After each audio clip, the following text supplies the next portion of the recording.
Guys, Sanjyot Keer here, welcome to IFL। Paneer tikka dum biryani बना रहा हूँ स्पेशली मेरे वेजिटेरियन फॉलोअर्स के लिए। और ये जो रेसिपी है ना, बहुत ही सिंपल रेसिपी है, आसान रेसिपी है, कोई भी इसे इजीली बना सकता है। सबसे पहले पनीर टिक्का बनाएंगे एकदम होम स्टाइल, फटाफट तवे में ही बन जाएगा और वो परफेक्ट स्मोकी फ्लेवर भी होगा, बहुत लंबा प्रोसेस नहीं है।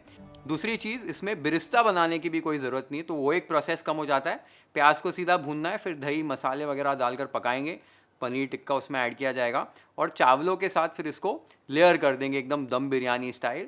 और चावल को भी परफेक्टली कैसे पकाना है कि एकदम लंबा लंबा खिला हुआ दाना बने, चावल टूटे नहीं और परफेक्ट हमारी बिरयानी बने, उसके लिए सारे टिप्स भी आपको दूंगा। ओवरऑल बहुत डिलिशियस ये पनीर टिक्का दम बिरयानी बनती है। और जितने भी हमारे फॉलोअर्स हैं या नॉन फॉलोअर्स भी हैं जो नीचे लिखने वाले कमेंट्स में कि वेज बिरयानी जैसी कोई चीज़ नहीं होती है, आपके लिए मैंने मटन, चिकन, सारे टाइप की बिरयानी अपलोड की हुई है ऑलरेडी, आप जाकर चेक कर सकते हो। और जितने भी वेजिटेरियन फॉलोअर्स हैं, ये वाली रेसिपी, साथ ही में और भी वेजिटेरियन बिरयानी रेसिपीज़ मैंने अपलोड की हुई हैं जो बहुत डिलिशियस बनती है, वो आप चेक कर सकते हो। तो अभी तक आपने अगर YFL को सब्सक्राइब नहीं किया है तो फटाफट कर लो, ताकि आप और ऐसी रेसिपीज़ YFL पर देख सकें।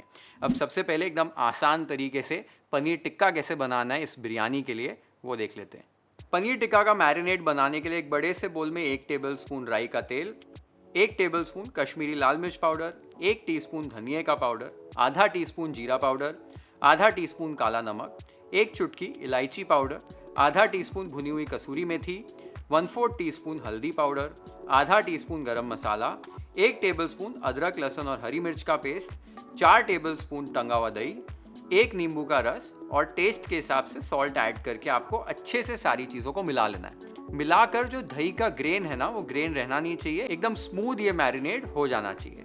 आप देख सकते हो, अच्छे से मिलाने के बाद एकदम स्मूथ मैरिनेट हमारा तैयार हो गया है। इस स्टेज पर यहाँ पर मैंने आधा किलो पनीर को ऐसे क्यूब्स में कट कर लिया था, उन्हें ऐड कर देना है। मैरिनेट से अच्छे से कोट कर लेना एकदम हल्के हाथों से, ताकि पनीर जो है हमारा टूटे नहीं। अब देख सकते हो, पनीर को मैंने मैरिनेट के साथ अच्छे से कोट कर लिया। इस स्टेज पर इसमें वो स्मोकी फ्लेवर देने के लिए इसको धुंगार देने वाला हूँ। तो जलता हुआ कोयला ले लीजिए, उसमें थोड़ा सा घी ऐड कीजिए और ऊपर से ढक्कन लगा दीजिए। ढक्कन लगाकर 3-4 मिनट रहने दीजिए, ताकि वो धुएं का जो फ्लेवर है वो हमारे पनीर टिक्का में आ जाए। इससे घर पर भी जब आप पनीर टिक्का बनाओगे तो वो सिगड़ी पर बना हुआ या तंदूर में बना हुआ फ्लेवर आपके पनीर में आ जाएगा और बिरयानी में भी बहुत अच्छा फ्लेवर आ जाएगा। एक बार 3 से 4 मिनट हो जाए तो ढक्कन को निकाल दीजिए, केयरफुली जलते हुए कोयले को डिस्कार्ड कर दीजिए।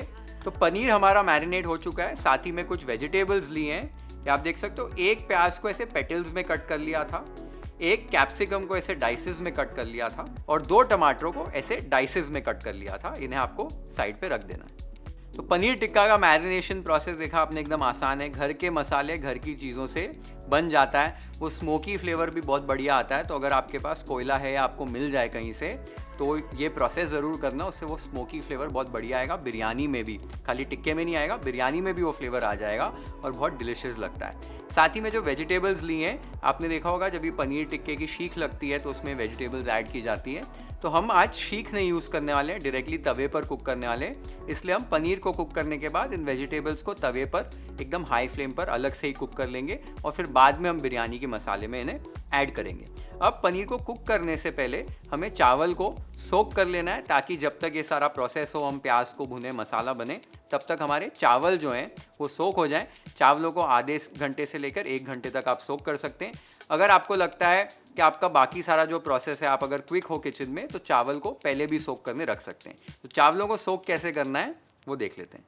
तो यहाँ पर मैंने अच्छे क्वालिटी के आधा किलो बासमती चावल ले लिए हैं।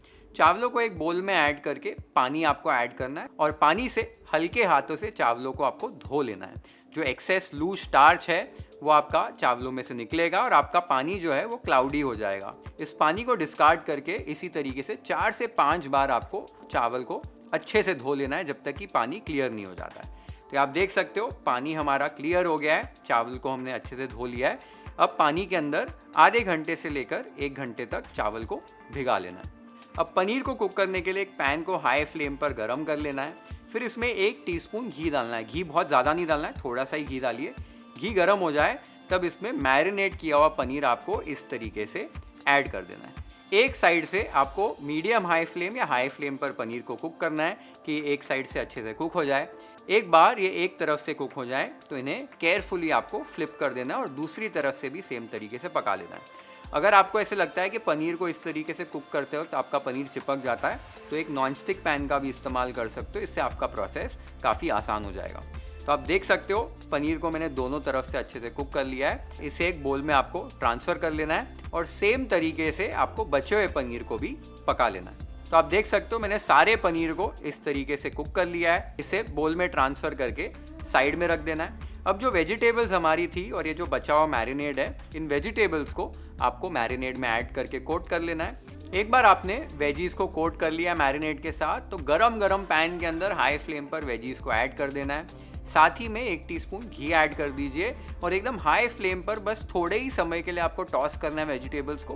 हल्का सा कलर पकड़ने देना है। वेजीज एकदम क्रंची रहनी चाहिए, बहुत ज़्यादा गला मत देना।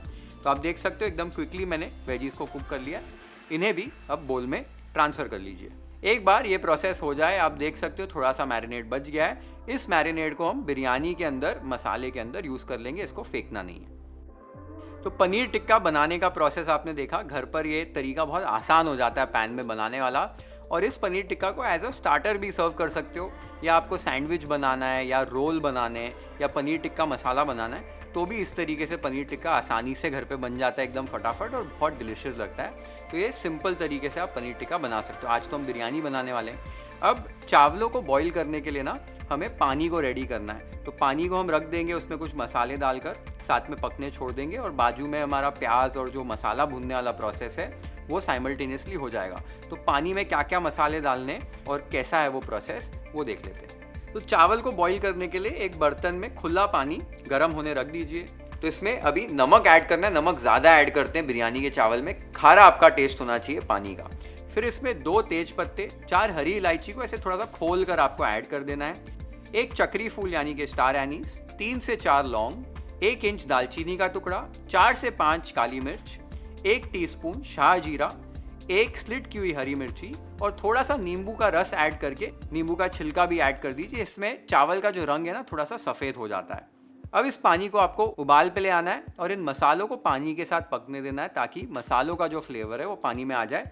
ये साइड पे जब तक प्रोसेस हो रहा है तब तक हम आगे की बिरयानी के मसाले की तैयारी कर लेते हैं। एक मोटे तले के बर्तन को ले लीजिए, ऐसा खुला बर्तन आपको लेना है। अब इसे गर्म करने रख दीजिए। एक बार बर्तन गर्म हो जाए तब इसमें 2 से 3 टेबलस्पून तेल ऐड कीजिए। तेल भी अच्छे से गर्म कर लीजिए।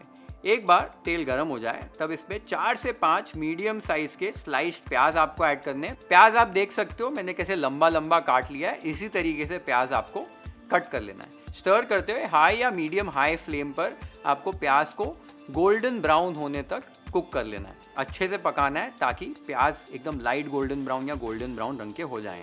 इस प्रोसेस को लगभग 5 से 6 या 7 से 8 मिनट लग जाएंगे और प्याज एकदम परफेक्टली आपके पक जाएंगे और बिरिस्ता भी हमें बनाना नहीं पड़ेगा।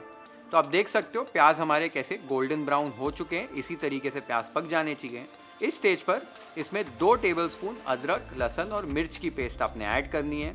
साथ ही में 1/4 टीस्पून हल्दी पाउडर और 1 टेबलस्पून देगी मिर्च का पाउडर ऐड करना है और अच्छे से स्टर कर लेना है। मसाले जले नहीं इसलिए इसमें थोड़ा सा गर्म पानी ऐड कर रहा हूँ। पानी ऐड करके अच्छे से मिला लीजिए और 1 से 2 मिनट के लिए पका लीजिए। एक बार मसाले पक जाएं तब इसमें 1 टमाटर हमने ऐड करना है। तो मैं यहाँ पर ना एक ग्रेटर ले रहा हूँ, ग्रेटर की मदद से टमाटर को ग्रेट करके ऐड कर रहा हूँ। आप चाहें तो मिक्सी में पीस कर भी ऐड कर सकते हैं या बड़े बड़े पीसेस भी ऐड कर सकते हैं। टमाटर ऐड करना एकदम ऑप्शनल है, लेकिन टमाटर से क्या है ना इस बिरयानी में टेस्ट बड़ा अच्छा आता है। तो अगर ऐड कर सकते हैं तो ऐड कीजिए। अच्छे से टमाटर को 2 से 3 मिनट के लिए हाई फ्लेम पर आपको पका लेना है। एक बार आपने टमाटरों को भी अच्छे से पका लिया है, आप देख सकते हो तेल भी यहाँ पर छूट चुका है। इस स्टेज पर फ्लेम को लो पर कर देना है। अब इसके अंदर हमें दही ऐड करना है। यहाँ पर 200 ग्राम मैंने दही लिया है। इसमें जो बचा हुआ मैरिनेट था वो ऐड कर दीजिए। साथ ही में 2 टेबलस्पून बिरयानी मसाला ऐड कीजिए। ये होममेड बिरयानी मसाला है जो मैं घर पर बनाता हूँ। अगर आपको घर पर बनाना है तो लिंक आपको डिस्क्रिप्शन बॉक्स में मिल जाएगा। बाजार का यूज़ करना चाहते हो वो भी कर सकते हो, लेकिन इससे रिजल्ट बहुत अच्छे आते हैं। और टेस्ट के हिसाब से नमक ऐड कीजिए और अच्छे से मिला लीजिए ताकि दही में गट्ठे ना हो, एकदम स्मूथ आपका दही हो जाना चाहिए। एक बार आपने दही को अच्छे से मिला लिया है, इस मिक्सचर को आपको बर्तन में ऐड कर देना है। कंटिन्यूसली स्टर करना है ताकि सारी चीज़ें अच्छे से मिल जाएं।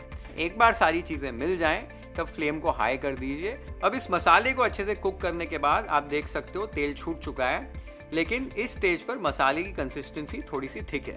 तो यहाँ पर थोड़ा सा आपको गर्म पानी डालकर कंसिस्टेंसी एडजस्ट कर लेनी है और इस तरीके की लगभग कंसिस्टेंसी कर लेनी है। आप देख सकते हो कंसिस्टेंसी कैसे हो गई है, ऐसी ही कंसिस्टेंसी आपकी होनी चाहिए। इस स्टेज पर आपको टेस्ट कर लेना है और इस मसाले की सीजनिंग आपको एडजस्ट कर लेनी है। अगर नमक कम लग रहा है तो नमक ऐड कर दीजिए। हल्का सा नमक आपको तेज लगना चाहिए बिरयानी में, ये ज़रूरी है क्योंकि चावल के साथ तो ही ये मसाले का बैलेंस होगा। तो मसाला जो है हमारा अभी रेडी हो गया है। इस स्टेज पर आपको फ्लेम को बंद कर देना है। अब जो पनीर टिक्का हमने बनाया था उसे अभी इस ग्रेवी के ऊपर आपको एक समान तरीके से लेयर कर देना है। आप देख सकते हो कैसे पनीर को मैंने फैलाकर इसमें ऐड कर दिया है। साथ ही में जो वेजीज हमने प्रिपेयर करके रखी थी वो वेजीज को भी सेम तरीके से इवनली आपको लेयर कर देना है। ऊपर से थोड़ा सा ताज़ा कटा हुआ धनिया और थोड़ा सा ताज़ा कटा हुआ पुदीना ऐड कर देना है। और ये आप देख सकते हो हमारी पहली लेयर जो है पनीर टिक्का साथ में बिरयानी मसाले वाली वो रेडी हो गई है। तो बिरयानी का हमारा पहला लेयर सेट हो गया है, जिसमें हमने प्याज को भूनकर साथ में बिरयानी मसाला दही वगैरह को भून लिया साथ में, और फिर पनीर टिक्का को लेयर कर लिया। आपने देखा बिरिस्ता भी नहीं बनाया, लेकिन जो प्याज हमने पहले अच्छे से भुना था, ब्राउन किया था, बिरिस्ता का काम वो प्याज कर देगा। तो बिरिस्ता बनाने की ज़रूरत नहीं है इस पर्टिकुलर रेसिपी में। तो पहला एक बार आपने ये स्टेज कंप्लीट कर लिया है। अभी हमारे चावल भी सोख हो चुके हैं, साथ में जो पानी में मसाले डालकर पका रहे थे वो मसालों का फ्लेवर भी पानी में आ चुका होगा अभी तक। तो आगे का प्रोसेस जो है, हमको चावल उबालने, उसको छान कर लेयर करेंगे इसके ऊपर, फिर दम पर इस बिरयानी को पकाएंगे। तो ये प्रोसेस कैसे करना है वो देख लेते हैं। तो आप देख सकते हो पानी एकदम रोरिंग बॉयल पे आ चुका है। ऐसे ही खौलता हुआ आपका पानी होना चाहिए। इस स्टेज पर एक छन्नी या झारे की मदद से यहाँ पर मसालों को निकाल देना है। कई लोग कंप्लेन करते हैं कि वो खड़े मसाले मुंह में आते हैं बिरयानी खाते समय, तो वो नहीं होगा। तो मसाले इस तरीके से निकाल सकते हैं, स्टेप ऑप्शनल है। एक बार मसाले निकाल दिए आपने, तब जो चावल हमारे सोक हो गए थे उनका पानी आपको निकाल देना है और भिगोए हुए चावल आपको उबलते हुए पानी में ऐड कर देने हैं। चावल आपने एक बार ऐड कर दिए, हल्का सा बस स्टर कर दीजिए कि चावल नीचे लगे नहीं। तो अगर आपने चावलों को 45 मिनट्स टू 1 आवर अगर अच्छे से भिगोया है तो बस 4 से 5 मिनट मैक्स लगेंगे। चावलों को चेक कैसे करना है वो भी मैं आपको बता दूंगा। एक बार चावल का दाना खिलना शुरू हो जाए तो आपको बस चावल का दाना लेना है, उसको उठाकर दांतों के बीच में चेक कर लीजिए, हल्की सी कसर इसमें बची रहनी चाहिए। अगर वो स्टेज तक चावल पक गए, यानी कि परफेक्टली चावल हमारे पक गए, झारा लेकर चावल को छानना है। तो इस तरीके से आपको आधे चावल यहाँ पर छान लेने हैं और अभी बर्तन में ऐड कर देना है। केयरफुली इन्हें लेयर कर देना है, फैला देना है ताकि चावल का दाना टूटे नहीं। और फिर इसके ऊपर थोड़ा सा ताज़ा कटा हुआ धनिया, थोड़ा सा ताज़ा कटा हुआ पुदीना और थोड़ा सा बिरिस्ता आप डाल सकते हैं अगर आपके पास घर पे है तो, नहीं है तो कम्प्लीटली ऑप्शनल है, स्किप भी कर सकते हैं। अब बचा हुआ जो आधा चावल है उसे भी छान कर ऊपर से लेयर कर दीजिए। अच्छे से एकदम हल्के हाथों से आपको फैला लेना है चावलों को। और अब ऊपर से यहाँ पर मैंने 2 से 3 टेबलस्पून गर्म पानी में केसर को थोड़ा सा भिगो कर रखा था, ये केसर वाला पानी ऐड कर दीजिए। साथ ही में 2 से 3 टेबलस्पून मेल्ट किया हुआ घी ऐड कीजिए। फिर ऊपर से थोड़ा सा ताज़ा कटा हुआ धनिया, थोड़ा सा ताज़ा कटा हुआ पुदीना और ऑप्शनली थोड़ा सा बिरिस्ता आप ऊपर से ऐड कर सकते हैं। अब लेयरिंग हमारी हो गई है। दम पर लगाने के लिए बिरयानी को यहाँ पर एक गीले मलमल के कपड़े का इस्तेमाल कर रहा हूँ। इस तरीके से आप रिम पर लगा दीजिए। आप गूंदा हुआ आटा भी यूज़ कर सकते हैं। ऊपर से एक ढक्कन लगा दीजिए। ढक्कन लगाने के बाद आपको इस बर्तन के नीचे एक तवा रखना है, तो एक तवा रख दीजिए, इस बर्तन को ऊपर से रख दीजिए और फिर एक वजनदार चीज़ आपको ऊपर रख देनी है कि दम का प्रोसेस जो है वो अच्छे से हो जाए। इनिशियली हाई फ्लेम पर 10 मिनट तक आपको इस बिरयानी को दम पर पकाना है। 10 मिनट के बाद फ्लेम को लो कर देना है और लो करके फिर 10 से 15 मिनट के लिए और इस बिरयानी को आपको पकाना है। तो बिरयानी को दम पर इस तरीके से आपको पका लेना है। चावलों के बारे में जो मैंने आपको बोला कि बस 4 से 5 मिनट लगते हैं, 80 to 85% कुक करना है। चावल देखेंगे थोड़ा सा आपका खिलेगा और हल्की सी बाइट उसमें रहेगी, तब आपको चावल इसमें ऐड कर देने हैं और एकदम केयरफुली, एकदम हल्के हाथों से चावलों को हैंडल करना है। तो आपके चावल का जो दाना है ना वो बिल्कुल भी टूटेगा नहीं और एकदम परफेक्ट आपकी बिरयानी बनेगी। एक बार आपने दम पर रख दिया है, एक बार 25 मिनट पूरे हो जाए, टेस्ट करने का एक तरीका आपको बता देता हूँ। आपको ढक्कन निकालना है। ढक्कन निकाल के ना एक चम्मच का पिछला हिस्सा ले लीजिए, या लंबा जो कौंचा होता है उसका पिछला हिस्सा ले लीजिए। बीच में एक होल बना के देखिए, थोड़ी सी बिरयानी के चावल वाल हटाइए बीच में से, नीचे जो है पानी नहीं रहना चाहिए। अगर पानी नहीं है यानी कि आपकी बिरयानी एकदम परफेक्टली पक गई है, ऐसे टेस्ट कर सकते हो। अगर पानी आपको दिख रहा है तो 5-10 मिनट के लिए और आप बिरयानी को दम पर पका सकते हैं। एक बार आपने दम पर पका लिया बिरयानी को, गैस को बंद कर देना है। और एक बहुत इंपॉर्टेंट चीज़ है, आपको बिरयानी को थोड़ी देर रेस्ट होने देना है, 15-20 मिनट कम से कम रेस्ट होने दीजिए। 15-20 मिनट होने के बाद आपको फिर ढक्कन खोलना है और फिर बिरयानी को आपको परोसना है। अगर रेस्ट नहीं होने देंगे तो उसके अंदर बहुत भाप होती है, स्टीम होती है, तो बिरयानी के फ्लेवर्स जो है ना वो एकदम दब जाएंगे और आपका चावल का जो दाना भी है वो अच्छे से खिलेगा नहीं, उसके ऊपर बहुत ज़्यादा स्टीम होगी। तो रेस्ट दिया, उसके बाद आपको परोसना है। तो मैंने ये प्रोसेस कर लिया है, बिरयानी रेस्ट हो चुकी है। अब जब भी इसको मैं परोसूंगा तभी भी ध्यान देना, परोसते समय साइड से पहले ऊपर से चावल हटाने, नीचे से मसाला लेना है, फिर उसके ऊपर आपको 2-3 अलग अलग रंग के चावल मिलेंगे, उनको उस तरीके से परोसना है। परोसना भी बहुत इंपॉर्टेंट है। तो इसे परोसना कैसे है वो देख लेते हैं। And let's plate our paneer tikka biryani YFL style.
मज़ा आ गया आज ये पनीर टिक्का बिरयानी खाने में, और बहुत ही डिलिशियस बनती है। आपने देखा एकदम मसालेदार वो मसाला बना था, और साथ ही में वो अलग अलग रंग के चावल और एक एक दाना हमारे बिरयानी के जो चावल थे वो एकदम खिले खिले बने, और ब्यूटीफुल ये बिरयानी बनती है। तो जितने भी वेजिटेरियन फॉलोअर्स हैं जिन्हें बिरयानी खाना पसंद है, ये पनीर टिक्का बिरयानी आप घर पे बनाकर खा सकते हैं और इन्जॉय कर सकते हैं। ज़रूर ट्राई करो ये रेसिपी अपने घर पे।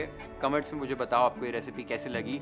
Share this video with friends and family, hit the like button if you like this recipe, follow and subscribe to YFL if you haven't yet. Have an amazing time with this beautiful recipe at your home.